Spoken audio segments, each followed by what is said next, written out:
Hi everyone. Ow. Sorry.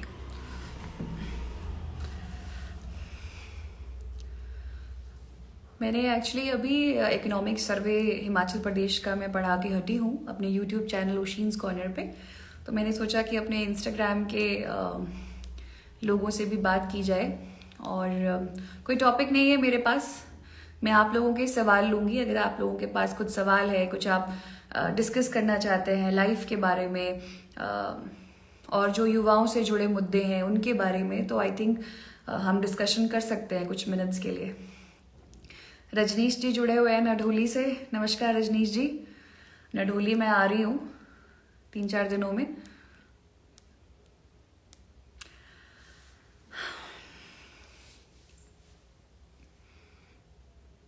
Hello hello everyone. Hello.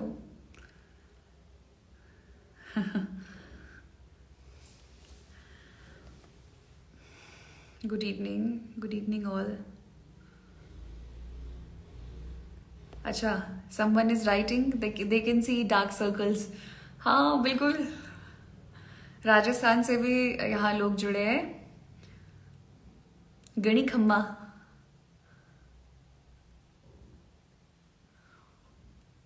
हाय आयान।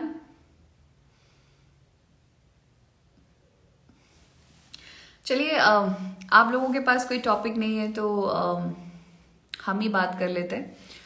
आज आप लोगों की क्या राय है करियर की जो एक टेंशन है हमारे युवाओं में कि क्या करियर चुनना चाहिए, प्राइवेट सेक्टर में जाना चाहिए कि पब्लिक सेक्टर में जाना चाहिए, अपॉर्चुनिटीज़ कहाँ है। बहुत से पेरेंट्स हैं जिनका कॉल आता है मेरे पास और वो बोलते हैं कि मुझे खुशी भी होती है।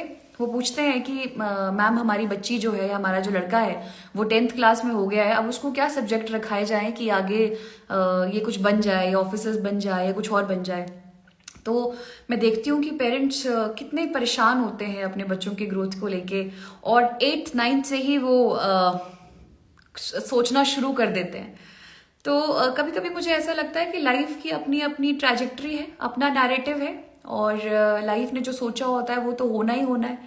तो हम सिर्फ एक गाइडेंस दे सकते हैं, डायरेक्शन दे सकते हैं, बट उस बच्चे ने क्या करना है ये उसी पे निर्भर करता है। आज प्राइवेट सेक्टर में जो लोग नौकरी कर रहे हैं, अगर हम बोलें कि वो बहुत खुश हैं, तो ऐसा भी नहीं है। लगता है प्राइवेट सेक्टर में देख के कि बहुत प्रोफेशनलिज्म है, लेकिन उस तरीके का जो कॉरपोरेट कल्चर है वहां पे किस प्रकार से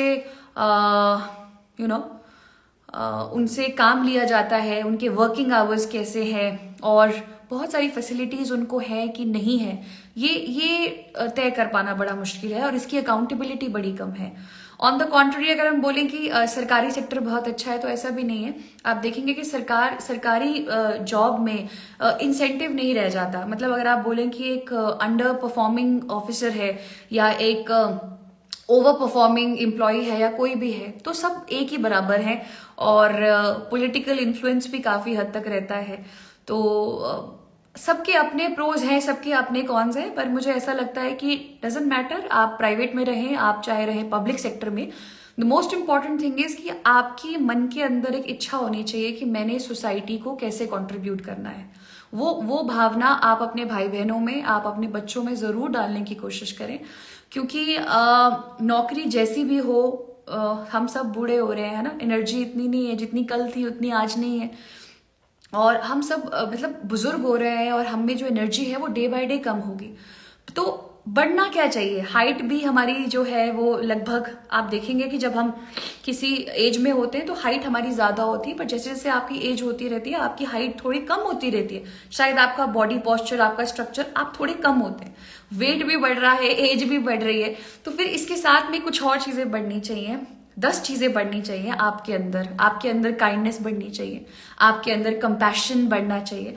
आप अगर इस एरिया में रहते हैं और आपके मोहल्ले में मान लीजिए किसी ने खाना नहीं खाया है या कोई लेडी परेशान है, आप वहां पे क्या योगदान दे पाएंगे? अगर किसी को फाइनेंशियली जरूरत है, चाहे आप बहुत ना मदद कर पाए, थोड़ा ही दे पाए, तो मुझे लगता है वो जो सुकून महसूस होता है ना, उसकी कोई भी कीमत नहीं है। तो जहाँ ये चीजें बढ़ रही हैं, हाइट, वेट, एज, वहां अपने अंदर 10 क्वालिटीज जो है वो आप जरूर इंप्रूव करें। एक दूसरा मुझे ऐसा पर्सनली लगता है, हम पेरेंट्स के साथ टाइम स्पेंड जो है वो ज्यादा नहीं करते हैं। आप देखिएगा, जीना सब जी रहे हैं, लेकिन कॉन्शियस होके जीना जो है वो एक अलग बात होती है। हम लोग अपने पेरेंट्स को भी, दादा दादी को भी बहुत टेकन फॉर ग्रांटेड लेते हैं, इनफैक्ट अपने भाई बहनों को भी टेकन फॉर ग्रांटेड लेते हैं। तो आई बिलीव कि ये चीज भी नहीं होनी चाहिए। Try to connect with your family members, क्योंकि उनसे ज्यादा अच्छा आपका कोई भी नहीं सोच सकता। एक किसी ने बड़ी अच्छी बात करी है कि आई फीड एनिमल्स। एनिमल्स के प्रति प्यार जो है वो बहुत बहुत इंपॉर्टेंट है, क्योंकि ये बेचारे बोल नहीं सकते, और आप लोग इनसे भी प्यार रखें। तो ये 2-3 चीजें थी जो मुझे ऐसा लगा कि चलो, क्योंकि इंस्टाग्राम में भी मैं नहीं आती हूँ लाइव ज्यादा, और है ना, समवन इज राइटिंग। नहीं, अच्छा है। देखिए, मैंने शुरू में भी आपको कहा था कि प्राइवेट सेक्टर में एक्सपीरियंस बहुत है, प्रोफेशनलिज्म बहुत है। मैं आपको सच्ची बोलूं तो जिस तरह से हम लोग कॉर्पोरेट कल्चर में देखते हैं कि वो इतना अच्छा स्मार्टली ड्रेसअप होके जाते हैं, और जिस हिसाब से वो परफॉर्म करते हैं, हर एक नया दिन मुझे ऐसा लगता है कि वो बहुत ही ज्यादा एक्टिव होते हैं और अपने काम के प्रति सीरियस होते हैं। उनको दिखाना होता है, every day is a proving day. तो वहां पे उस हिसाब से इंसेंटिव, उस हिसाब से बोनसेस है, सरकारी इसमें नहीं होता, क्योंकि शायद सरकारी नौकरियों का जो एक एसेंस है वो पैसा कमाना सबसे लीस्ट नीचे आएगा। पैसे है भी नहीं इसमें इतने, तो लेकिन सबसे ज्यादा इसमें मुझे यही चीज लगती है कि एक शायद कलम की ताकत होती है, जिससे आप किसी का दिन बना सकते हैं। जो काम पिछले मान लीजिए 10-12 साल से रुके हैं, जिसकी वजह से कोई प्रॉपर्टी का केस है, कोई लैंड का डिस्प्यूट है, कोई म्यूटेशन नहीं हो रही टाइम पे, अगर आप वो कर देते हैं तो आप एक इंसान को नहीं बल्कि पूरी की पूरी फैमिली को आप जो है वो सुकून दे देते हैं, और उनकी आने वाली जनरेशन को भी सुकून दे देते हैं। तो इसीलिए मुझे ऐसा लगता है कि वो थोड़ा ऐसा है कि प्राइवेट में शायद कहीं ना कहीं हम लोग बड़े कम लिमिटेड सर्कल को इम्पैक्ट कर पाते हैं। पब्लिक सेक्टर में बाकी चीजें बहुत कम है, सैलरी कम है ना, ये सब कुछ कम है, इंसेंटिव नहीं है इतना ऐसे। लेकिन आई थिंक एक जैसे हम बोलते हैं कि पटवारी जो है वो बहुत ज्यादा, जैसे गांव में बड़ी इज्जत हुआ करती थी। आप लोगों को याद होगा, एक पोस्ट हुआ करती थी बहुत पहले नंबरदार की भी, तो आज तो इतनी नहीं है, बट एक समय में बहुत ज्यादा इज्जत हुआ करती थी गांव में। जब नंबरदार जी आया करते तो जितने भी गांव के लोग होते थे वो नंबरदार जी के लिए कोई खाना ला रहा है, कोई कुछ ला रहा है, कोई कुछ ला रहा है। तो ये एक सिनेरियो है, वो हम जरूर देखते हैं। बट हैविंग सेड दैट, दोनों ही चीजें जो हैं वो ठीक है, इसमें हम लोगों को ज्यादा टेंशन नहीं लेनी है। आप प्राइवेट सेक्टर में भी एक्सेल करेंगे, और वैसे भी देखिए ना, अब सिविल सर्विसेज में भी लेटरल एंट्री हो रही है। तो जो भी एक्सपर्ट है अपनी फील्ड में, उसकी सेवाएं जो है वो सिविल सर्विसेज में ली जा रही है by the way of lateral entry, जो कि एक बहुत अच्छा पॉइंट है, बहुत अच्छा थॉट है। तो आप जो भी प्राइवेट सेक्टर जाएं, पब्लिक सेक्टर जाएं, आप जिस चीज के लिए भी स्ट्राइव करें, बस मेरा एम आप लोगों के साथ बोलना था कि हम अपनी लाइफ में छोटा सा टाइम ऐसा जरूर रखें जहां पे हम सोसाइटी को क्या कंट्रीब्यूट करेंगे। चाहे वो छोटे बच्चों को पढ़ाना है, चाहे ट्यूशंस देना है, फ्री में ट्यूशंस देना है, क्योंकि आप देखिएगा जब आप कुछ अच्छा करते हैं तो दूसरे को अच्छा लगे ना लगे, आपको बड़ा अच्छा महसूस होता है। तो समहाउ यू आर सेल्फिश, ठीक है। Thank you so much. कभी कभी मुझे लगता है बिना टॉपिक के भी लाइव आ ही जाना चाहिए, है ना। कृष्ण जी, अगर आप एक्स सर्विसमैन हैं तो आप एचपीएस जरूर देख सकते हैं। नेहा, पटवारी एग्जाम के लिए भी मुझे टाइम नहीं लगा वीडियो बनाने का, बट डेफिनेटली मैं जरूर देखूंगी कि क्या आता है इस पेपर में। मैंने एक बार देखा था, मेरे किसी रिलेटिव ने पटवारी का पेपर दिया था, उसमें मैथ्स वगैरह भी था, तो शायद इसमें मैथ्स भी आता है। मूलराज जी, बहुत बहुत धन्यवाद आपका। University of Jammu, wow, that's a great thing. Jammu का कल्चर बिल्कुल अपने चंबा के कल्चर की तरह है, मैंने ये चीज देखी है। अगर आप लोग सहमत है तो जरूर लिखिएगा। चाहे वो ये गाना है, डोगरी भाषा है, हमारी चंबियाली पहाड़ी भाषा है, कल्चर है, डांस फॉर्म है, शादियां हैं, मैंने देखा बहुत बहुत सेम है, बहुत सेम है। Thank you Gagan, thank you so much. Punjab से भी जुड़े हैं हमारे पास यहाँ। बिल्कुल, मैं आप लोगों के बच्चों को गाइड करने के लिए हमेशा हूँ। आप लोग हमेशा मुझे कांटेक्ट कर सकते हैं। मैंने अपना ईमेल आईडी भी इसमें दिया है। मैं कोशिश करती हूँ मैं आप लोगों को रिप्लाई करूँ, और बहुत सारे लोगों का ईमेल पे भी जो है वो मैंने देखा है कि क्वेश्चन आता है, और मैं कोशिश करती हूँ कि मैं उसको रिप्लाई करूँ।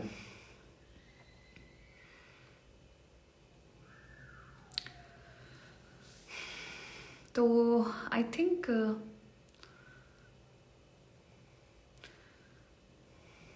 कृष्ण जी, आप मेरे चैनल ओशियंस कॉर्नर पे जाके देख सकते हैं। मैंने वहाँ बहुत सारी वीडियोस डाली हुई हैं कि बिगिनर को कैसे अटेम्प्ट करना चाहिए, क्या शुरू करना चाहिए, क्या नहीं करना चाहिए। आप जरूर उसको देखें।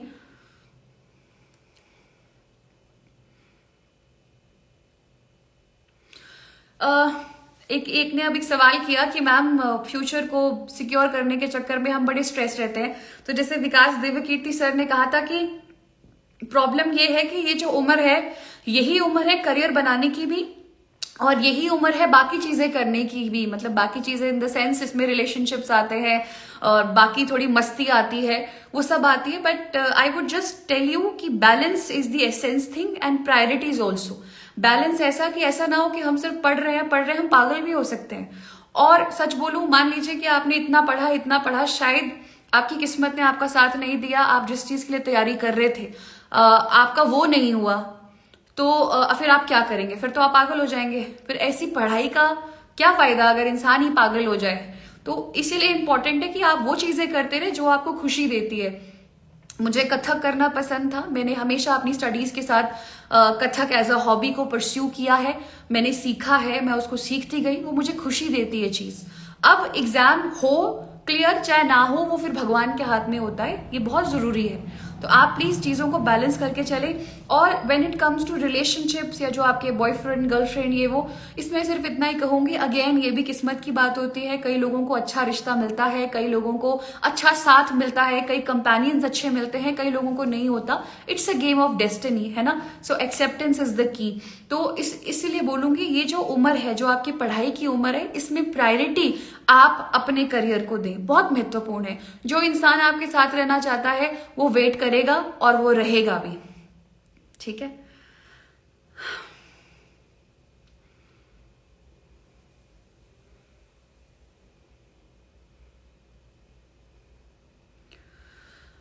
एक ने सवाल किया कि मैम मैं फाइनेंशियली वीक हूं और रुकिए एग्जाम यूपीएससी करना चाहता हूँ, 3 जॉब छोड़ दिया है, अब बताओ मैं कौन सी बुक्स पढूं और ऑप्शनल। रणधीर जी, देखिए मुझे नहीं पता आपके सब्जेक्ट क्या रहे हैं, पर मैंने बहुत सारे अपने फेलो कोलीग्स को भी देखा है जिनको ऑप्शनल समझ नहीं आता था ना, तो वो सोशियोलॉजी पकड़ लेते थे। अगर आपका इंजीनियरिंग बैकग्राउंड है, मेडिकल बैकग्राउंड है, आर्ट्स का कॉमर्स का बैकग्राउंड है, एनी हाउ मैंने देखा है सोशियोलॉजी एक बहुत दमदार सब्जेक्ट रहा है। और सोशियोलॉजी जो है वो उसमें बड़े अच्छे बच्चों ने मार्क्स क्लियर करके हिमाचल प्रदेश में भी और यूपीएससी में भी सोशियोलॉजी एज एन ऑप्शनल जो है वो बहुत अच्छा है। तो आप उसको जरूर देख सकते हैं, ठीक है। और बुक्स के लिए आप चैनल को फॉलो कर सकते हैं। और रणधीर जी, अगर आप यूट्यूब पे यूपीएससी नाम से टाइप करेंगे तो आपको बुक लिस्ट बहुत लंबी आ जाएगी। बट इंपॉर्टेंट है एक प्रॉपर स्ट्रैटेजी और आपके पास एक गाइड होना चाहिए, अदरवाइज ये बहुत बड़ा समंदर है जो लपेटे में नहीं आता, ठीक है। एंड मैम आप भरमौर वालों को फिर पीछे छोड़ रहे हैं। अदिति, ऐसा नहीं है, भरमौर तो मेरी जान है और भरमौर से तो कभी भी नहीं हो सकता ऐसे। भरमौर से लगाव मेरा हमेशा है और मैं तो भगवान से प्रार्थना करती हूँ कि भरमौर पोस्टिंग मिले मुझे, क्योंकि जिस जगह का हमने खाया होता है तो वहां कर्ज देना अदा करना होता है। तो भरमौर वालों के लिए तो हमेशा प्यार है। हरीश, देखो एचपीएस के लिए बहुत सारे इंस्टीट्यूट है चंडीगढ़ में, शायद मैं तो अब जानती भी नहीं कौन कौन से हैं। उस समय में राज मल्होत्रा है, आज भी है। आई थिंक अभिमन्यु जो था सेक्टर 25 में, वो कहीं और शिफ्ट हो गया है, मुझे कोई आइडिया नहीं है। और सिविल स्टैफ है, वो भी आपका सेक्टर 25 में है। राज मल्होत्रा जो है सेक्टर 25 में। मैं हमेशा बोलती हूँ किसी इंस्टीट्यूट को आप आंख बंद करके ब्लाइंडली ना चले जाएं और बोल दें कि हम लोग यहाँ पढ़ेंगे, क्यों? क्योंकि और हम यहाँ से पढ़े हैं। ऐसा नहीं होता। इंपॉर्टेंट है कि आप डेमो क्लासेस मांगे कि भाई मुझे 2 से 3 दिन की डेमो क्लासेस दो, मुझे बैठने दो, मैं तब डिसाइड करूंगा कि कौन सा इंस्टीट्यूट मेरे लिए बेहतर है। आपको समझ भी तो आए, आपने जिस जगह में अगले 1 साल के लिए पैसा खर्चना है, माँ बाप का पैसा है, इतनी मुश्किल से कमाया गया पैसा है, आपको मजा भी तो आना चाहिए पढ़ने का, एनवायरमेंट भी तो बहुत अच्छा होना चाहिए। तो आप इन इंस्टीट्यूट्स में किसी भी इंस्टीट्यूट में जाएं, लेकिन डेमो क्लासेस के लिए आप, मतलब मैं मानती हूं आप लोगों का हक है। और कोई इंस्टीट्यूट कहता है कि डेमो क्लासेस नहीं देंगे तो आप वहां मत जाएं, ठीक है। आशीष, पब्लिक एडमिनिस्ट्रेशन ऑप्शनल की इन जनरल, क्या बोल रहे हैं आप? मैम अभी विधानसभा हिमाचल प्रदेश का एग्जाम होने हैं, तो कौन सी बुक्स? अच्छा, इसके भी एग्जाम्स होते हैं मुझे कोई आइडिया नहीं है। मैं देखूंगी मोहिंदर जी, मैं देखूंगी।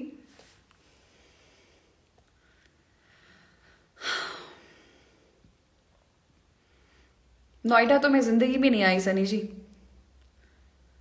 अच्छा, public administration as an optional, चलिए देखो, जितना मैंने सुना है, देखा है, मैंने देखा है कि पब्लिक एडमिनिस्ट्रेशन एक समय था जब दुनिया public administration as an optional रख रही थी, और ऑप्शनल रखने के बाद स्कोर कर रही थी और ऑफिसर बन रही थी। By the time public administration और ज्योग्राफी जो सब्जेक्ट है वो थोड़ा बैक बर्नर पे चले गए, और ये जो सब्जेक्ट्स आ गए नए, जैसे कि साइंसेस के सब्जेक्ट्स हैं, या फिर आपका सोशोलॉजी है, कई तो संस्कृत भी रखते हैं, तो ये कुछ नए सब्जेक्ट्स हैं जिनमें कंपटीशन इतना नहीं है फिलहाल, इसीलिए लोग सिलेक्ट भी हो रहे हैं। हो सकता है आने वाले टाइम में पब्लिक एडमिनिस्ट्रेशन ज्योग्राफी की तरह ये सब्जेक्ट्स भी पीछे चले जाएं, बट फिलहाल के लिए पब्लिक एड मुझे नहीं लगता कि बहुत सक्सेसफुल मतलब ऑप्शनल सब्जेक्ट रह गया है। बाकी आप किसी और से भी जरा पता कर लें। मेरा तो हिस्ट्री ऑप्शनल था, एक स्टडी स्टेबल है। हिस्ट्री ऑप्शनल में जितना गुड़ डालेंगे आप उतना मीठा होता है ना। और absolutely Gupta ji, we can discuss about it. Motivation के लिए मैं आप लोगों से एक चीज शेयर करूं तो मैं बताऊं, मतलब मोटिवेशन करने में मेरा क्या फायदा है। मोटिवेशन करने में मेरा फायदा ये है कि मैं मोटिवेटेड खुद रहती हूँ। मैं आपको एक ऑनेस्ट सी बात बताऊं, मुझे ऐसा लगता है कि अगर मैं मोटिवेशन सेशंस ना करूं, या मैं लाइव सेशंस ना करूं, या मैं पढ़ाऊं नहीं, तो बोलते हैं ना हमारे अंदर एक बहुत सारी एनर्जी होती है, और उस एनर्जी को डायरेक्शन ना मिले ना, तो आपसे ज्यादा डिस्ट्रक्टिव कोई नहीं हो सकता। मतलब आप अपना ही बुरा करेंगे, बाकी छोड़िए आप। बहुत इंपॉर्टेंट है कि हम कुछ ना कुछ अपनी एनर्जी को स्ट्रीमलाइन करें, वो चीज करें, वो पैशन में लगाएं जो जिसमें हम कुछ करना चाहते हैं, जो हमें अच्छा लगता है। टीचिंग मुझे हमेशा से अच्छा लगता था, और ये मोटिवेशन की एक जो चीज है वो मुझे 2-3 साल में पता चली है कि I can connect. So thank you so much for being there and for staying connected, and सभी को नमस्कार।